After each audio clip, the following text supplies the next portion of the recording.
महाभारत कर्ण पर्व के अंतर्गत 51वें अध्याय में महाबली भीम और कर्ण के युद्ध का वर्णन मिलता है। संजय ने भीम और कर्ण के मध्य हुए घोर युद्ध का वर्णन किया है। संजय कहते हैं, महाराज, युद्ध स्थल में कर्ण और भीमसेन का वह संघर्ष घोर, रौद्र और अत्यंत भयंकर था।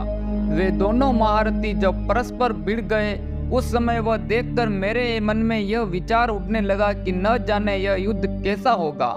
महाराज, तदंतर युद्ध का हौसला रखने वाले भीमसेन ने अपने बाणों से आपके पुत्रों को देखते देखते कर्ण को आच्छादित कर दिया था।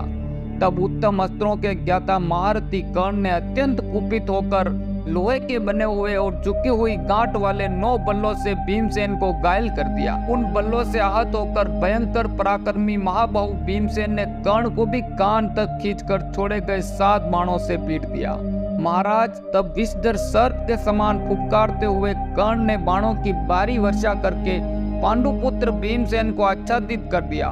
महाबली भीमसेन ने भी कौरव वीरों को देखते देखते महारथी कर्ण को बाण समूहों से ढक दिया था। तब महाबली भीमसेन ने विकट गर्जना की। तब कर्ण ने अत्यंत कुपित हो सुदृढ़ धनुष हाथ में लेकर सान पर चढ़ाकर तेज किए हुए कंक पत्र युक्त 10 बाणों द्वारा भीमसेन को घायल किया। साथ ही एक तीखे बल से उनके धनुष को भी काट डाला। तब अत्यंत बलवान महाबाहु भीमसेन ने कर्ण के वध की इच्छा से द्वितीय मृत्युदंड के समान एक भयंकर स्वर्ण पत्र जटित परिघ हाथ में लेकर उसे गरज कर कर्ण पर दे मारा।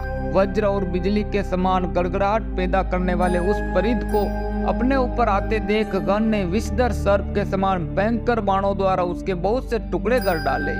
तत्पश्चात भीमसेन ने अत्यंत सुदृढ़ धनुष हाथ में लेकर अपने बाणों द्वारा शत्रु सैन्य संतापति कर्ण को आच्छादित कर दिया।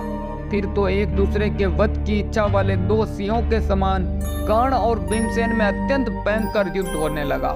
महाराज, उस समय कर्ण ने अपने सुदृढ़ धनुष को कान के पास तक खींचकर 3 बाणों से भीमसेन को घायल कर दिया था। कर्ण के द्वारा अत्यंत घायल होकर बलवानों में श्रेष्ठ महाधनुर्धर भीमसेन ने एक भयंकर बाण हाथ में लिया जो कर्ण के शरीर को विदीर्ण करने में समर्थ था। राजन, जैसे सांप मांदी में घुस जाता है, उसी प्रकार वह बाण कर्ण के कवच और शरीर को छेद कर धरती में समा गया। उस प्रबल प्रहार से व्यथित होकर कर्ण रथ पर ही कांपने लगा, ठीक उसी तरह जैसे भूकंप के समय पर्वत हिलने लगता है।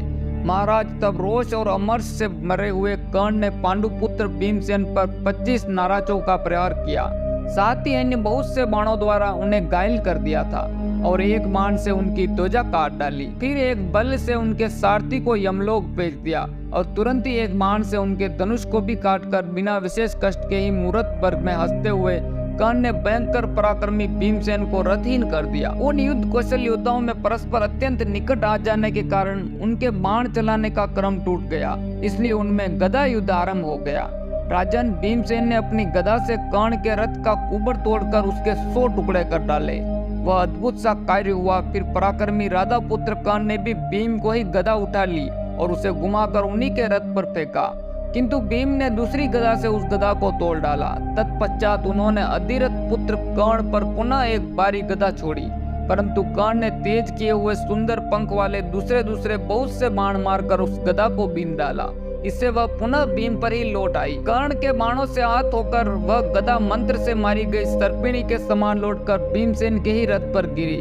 उसके गिरने से भीमसेन की विशाल ध्वजा धराशायी हो गई और उधर गदा की चोट खाकर उनका सारथी भी मूर्छित हो गया। तब क्रोध से व्याकुल हुए भीमसेन ने कर्ण को 8 बाण मारे। शत्रु वीरों का संहार करने वाले महाबली भीमसेन ने हंसते हुए उन तेज धार वाले तीखे बाणों द्वारा कर्ण के ध्वज, धनुष और तरकस को काट गिराया। तत्पश्चात राधा पुत्र कर्ण ने पुनः सोने की पीठ वाला दूसरा दुर्जय धनुष हाथ में लेकर रथ पर रखे हुए बाणों द्वारा भीमसेन के रीछ के समान रंग वाले काले घोड़ों और दोनों पार्श्व रक्षकों को शीघ्र ही मार डाला। इस तरह रथ नष्ट हो जाने से शत्रुदमन भीमसेन सिंह पर्वत के शिखर पर चढ़ जाता है। उसी प्रकार उछलकर नकुल के रथ पर जा बैठे। इस प्रकार सूर्यास्त के साथ भीमसेन और कर्ण का युद्ध समाप्त होता है।